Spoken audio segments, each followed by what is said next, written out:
انہی میں سے ایک فضیلت یہ ہے کہ جناب ابو سعید رضی اللہ کو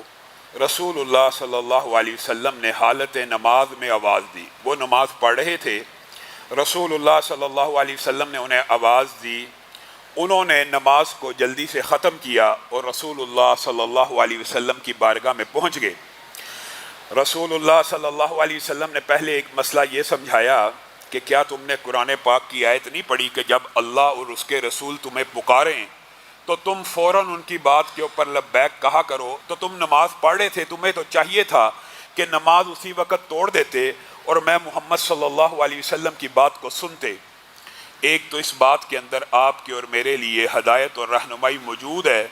دنیا کی ساری باتوں کو چھوڑا جا سکتا ہے، ٹھکرایا جا سکتا ہے، لیکن محمد الرسول اللہ صلی اللہ علیہ وسلم کی آواز کے اوپر لبیک کہنا، ان کی صدا کے اوپر لبیک کہنا، ان کی حدیث کے اوپر من و عن عمل کرنا ہر امتی کے ذمے ہے۔ دوسری بات رسول اللہ صلی اللہ علیہ وسلم نے ان کو کی کہ میں تجھے مسجد سے نکلنے سے پہلے یعنی مسجد النبوی سے،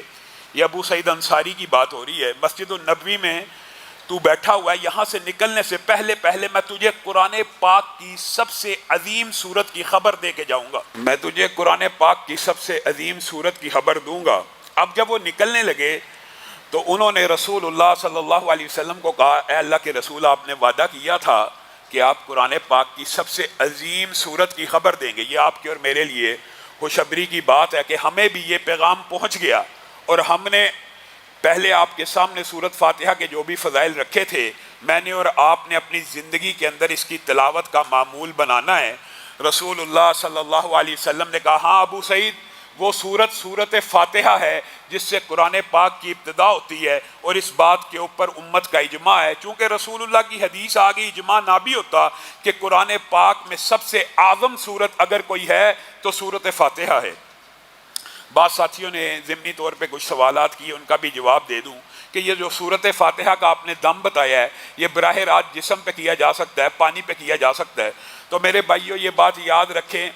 کہ سنت طریقہ دم کا یہ بھی موجود ہے کہ رسول اللہ صلی اللہ علیہ وسلم کے اوپر امی عائشہ جب دم کیا کرتی تھی تو انہی کے ہاتھوں کو انہی کے بدن پہ پھیرا کرتی تھی کہ ان کے ہاتھ زیادہ برکت والے ہیں۔ گویا ہاتھوں کے اوپر پھونک مار کر ان کا دم بھی کیا جا سکتا ہے، پانی کے اوپر تھتکار کر اس کا بھی دم کیا جا سکتا ہے، اس میں کسی بھی قسم کی کوئی قباحت موجود نہیں۔ بعین اسی طرح کی حدیث جناب ابی ابن کعب، جن کی کنیت آپ کے علم میں ہونی چاہیے، کیا ہے؟ ابو منذر، اور رسول اللہ صلی اللہ علیہ وسلم نے جیسے ابو سعید کو یہ کہا کہ تجھے پتہ ہے قرآن پاک کی کون سی سب سے بڑی سورت ہے، سب سے عظیم سورت ہے، اور ان کو خبر دی، اسی طرح ابی ابن کعب سے سوال کیا، اے ابی ابن کعب، اے ابو منذر، کیا آپ کو علم ہے کہ قرآن پاک کی سب سے عظیم آیت کون سی ہے؟ تو ابو منذر ابی ابن کعب نے خود سے اجتہاد کر کے کہا، جی ہاں اے اللہ کے رسول، میرے خیال میں قرآن پاک کی سب سے عظیم آیت، پہلے سورت کی بات ہے، یہاں پہ آیت پوچھی جا رہی ہے کہ سب سے عظیم آیت کون سی ہے؟ تو انہوں نے اپنے اجتہاد سے یہ کہا، جی اللہ کے رسول، مجھے علم ہے قرآن پاک کی ایک آیت، آیت الکرسی، شاید قرآن پاک کی سب سے عظیم آیت ہے۔ تو رسول اللہ صلی اللہ علیہ وسلم نے پیار سے ابی ابن کعب کے سینے کے اوپر ہاتھ مارا دست شفقت کی طرح، اور پیار کرتے ہوئے کہا، ابی ابن کعب، تجھے تیرا علم مبارک ہو، تو نے بے شک قرآن پاک کی سب سے عظیم آیت کی درست نشاندہی کی ہے۔ اور ابو امامہ کی جو روایت ہے وہ یہ ہے کہ نبی کریم صلی اللہ علیہ وسلم نے ارشاد فرمایا، اس میں اعظم 3 صورتوں میں موجود ہے۔ ابو امامہ کہتے ہیں، میں نے رسول اللہ صلی اللہ علیہ وسلم سے خود سنا کہ رسول اللہ صلی اللہ علیہ وسلم نے فرمایا، اس میں اعظم 3 صورتوں میں موجود ہے، اور اس کی سند کو امام البانی نے حسن درجے کا کہا ہے، اور دیگر محدثین بھی اس کی سند کو حسن درجے کا کہتے ہیں۔ ابو امامہ نے کہا، رسول اللہ نے صرف اتنا فرمایا تھا کہ اس میں اعظم 3 صورتوں میں موجود ہے، اور اس میں اعظم کی جو فضیلت ہے آپ کے سامنے رکھی تھی کہ یہ ایک ایسا اسم ہے کہ جس کے واسطے سے اگر اللہ کو پکارا جائے تو اللہ رب العزت اس دعا کو، اس پکار کو ضرور سنتے ہیں۔ یعنی اللہ نے اپنے اوپر یہ واجب کیا ہوا ہے جب بھی میرا کوئی بندہ اسم اعظم کا نام لے کر اسم اعظم کے ذریعے سے مجھے پکارے گا میں رب اس کی پکار کا جواب دوں گا۔ ابو امامہ نے کہا رسول اللہ نے تو اتنا فرمایا تھا، ان میں سے ایک سورت بقرہ ہے،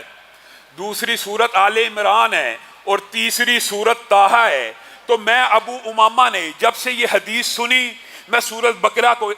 پڑھنے لگا، میں سورت آل عمران کو پڑھنے لگا، میں سورت طٰہٰ کو پڑھنے لگا، اور پھر اتفاقی طور کے اوپر میں نے دیکھا کہ ان تینوں صورتوں میں اگر اسم اعظم موجود ہے تو وہ کون سی کامن چیز ہے جو ان تینوں صورتوں میں موجود ہے۔ کہا میں نے سورت بقرہ کو اٹھایا، اللہ لا الہ الا هو الحی القیوم ملا، میں نے سورہ آل عمران کو اٹھایا، الف لام میم اللہ لا الہ الا هو الحی القیوم ملا، میں نے سورت طٰہٰ کو اٹھایا، وَأَنَتِ الْوُجُوهُ لِلْحَيِّ الْقَيُّومِ ملا۔ تو میں ابو امامہ آپ کو یہ بتاتا ہوں، یہ بات اگلی صحابی کی ہے، وہ بات رسول اللہ کی تھی کہ اس میں اعظم تین صورتوں میں موجود ہے، سورت بقرہ، سورہ آل عمران اور سورت طٰہٰ میں۔ آگے صحابی کا اجتہاد ہے کہ میں نے وہ اسم اعظم جب تلاش کیا تو مجھے ان تینوں صورتوں میں سے یہ آیت مل گئی۔ اب جب انہوں نے یہ بات تابعین کو تبع تابعین کو بتلا دی کہ وہ اسم اعظم جو تینوں صورتوں میں کامن نظر آتا ہے وہ الحی ہے، القیوم ہے، تو علماء نے یہاں سے استدلال کیا کہ بے شک ابو امامہ نے درست اجتہاد کیا، کیونکہ اس لفظ کے علاوہ، ان ناموں کے علاوہ کوئی اور ایسی چیز نہیں جو تینوں صورتوں میں کامن ہو۔ گویا الحی، اور بعض علماء نے یہ بھی لکھا ہے، یہ آپ کو پتہ ہے ایک طویل باب ہے، بعض علماء کا رجحان ہے کہ الحی اسم اعظم اکیلا ہی ہے، اور بعض علماء کا رجحان ہے کہ الحی القیوم ملا کے ایک اسم اعظم ہے۔ اس بارے میں اگرچہ علماء کے اندر اجتہادی طور کے اندر اختلاف موجود ہے، بعض الحی کو مانتے ہیں اور بعض الحی القیوم کو مانتے ہیں، لیکن مجھے اور آپ کو کیا تکلیف ہے الحی اور القیوم کہنے میں کتنا ٹائم لگتا ہے؟ بسم اللہ الرحمن الرحیم، بسم اللہ الرحمن الرحیم، بسم اللہ الرحمن الرحیم، بسم اللہ الرحمن الرحیم، بسم اللہ الرحمن الرحیم،